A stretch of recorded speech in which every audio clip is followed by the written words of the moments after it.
अभी हमारा हाइड्रोकार्बन वाला चैप्टर चल रहा है 11th क्लास में। लगातार हम रिएक्शंस ही पढ़ रहे हैं, इसलिए हमने एक ब्रेक लिया है एल्केन एल्किन अल्काइन को ख़त्म करके।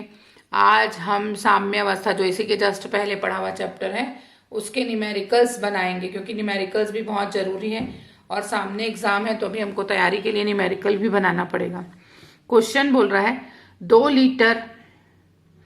2 लीटर आयतन वाले एक साम्यावस्था मिश्रण में 1 ग्राम H2 ली गया है, 12.7 ग्राम आयोडीन लिया गया है और 12.8 ग्राम HI मिश्रण में H2I2 के द्रव्यमान की, यानी कि सक्रिय द्रव्यमान नहीं बल्कि सक्रिय द्रव्यमान की आपको गणना करनी है। सक्रिय द्रव्यमान का फॉर्मूला होता है सक्रिय द्रव्यमान बराबर पदार्थ का ग्राम में भार बटे पदार्थ का अणुभार गुणित पात्र का लीटर में आयतन। अब हम आ रहे हैं H2 का सक्रिय द्रव्यमान निकालेंगे, फिर I2 का सक्रिय द्रव्यमान निकालेंगे, फिर HI का। तो आप सबका भार यहाँ ध्यान से देख लीजिए, क्योंकि क्वेश्चन ऊपर चला जाएगा तो फिर दिखेगा नहीं। हाइड्रोजन के लिए 1 लेंगे, आयोडीन के लिए 12.7 लेंगे और इसके लिए 12.8 लेंगे। लेकिन इसके पहले हमको तीनों का अणुभार भी बिल्कुल याद ही रहना चाहिए, तो वो मैं यहाँ पे लिख रही हूँ। हाइड्रोजन के लिए अणुभार होता है 1, आयोडीन का अणुभार होता है 127 और HI का लिखेंगे तो वो होगा आपका 128। ये अणुभार है क्रमशः, जो क्वेश्चन में दिया भी रहेगा और नहीं भी दिया रहेगा, इसलिए आप याद रखेंगे। अब हम आते हैं सक्रिय द्रव्यमान बराबर ग्राम में भार बटे अणुभार गुणित पात्र का लीटर में आयतन। हमको सबसे पहले गणना करनी H2 के सक्रिय द्रव्यमान की।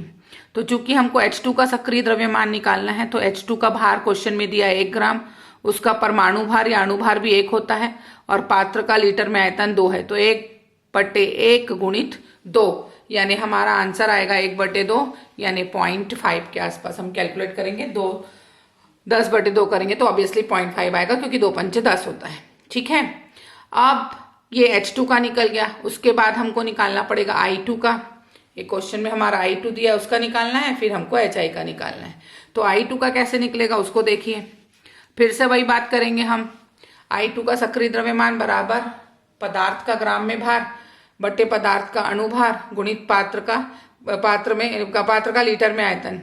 12.7 ग्राम पदार्थ का भार है और ये 12.7 नहीं 127 है, पॉइंट नहीं रहेगा बीच में, गुणित 2। तो इसको कैलकुलेट करेंगे तो 12.7 एकम बटे ये हो 10 से चला जाएगा और 2 से गुणा होगा तो 1/20 आ जाएगा। 1/20 बराबर 0.05 है ना, 1/20 बराबर 0.05। सेम आयोडीन का निकला है, वैसी HI का भी निकालते हैं। फिर से वही फॉर्मूला जो मैंने आपको ऊपर बताया है वही लगना है। तो HI का सक्रिय द्रव्यमान बराबर HI का भार 12.8 ग्राम था बटे ये, फिर यहाँ पॉइंट नहीं है, ये पॉइंट नहीं है यहाँ पर, इसको कैंसिल कर दीजिएगा आप, है ना। ये 12.8 नहीं है 128 है, गुणित 2, तो डिवाइड करेंगे तो ये हो जाएगा 0.05।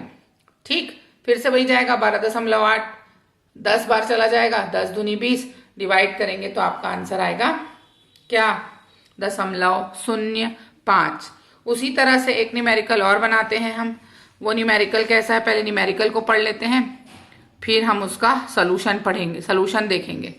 तो हमारा न्यूमेरिकल ये बोल रहा है कि किसी उत्क्रमणीय अभिक्रिया, मैंने आपको जब साम्य समझाया था तो मैंने समझाया है कि अभिक्रिया 2 प्रकार की होती है, अग्र और पश्च अभिक्रिया। तो जब अभिक्रिया दोनों दिशाओं में चलती है उसी को हम उत्क्रमणीय अभिक्रिया कहते हैं। तो किसी उत्क्रमणीय अभिक्रिया में अग्र एवं प्रतीप अभिक्रियाएं, है ना, प्रति नहीं है वो, प्रतीप अभिक्रियाएं हैं।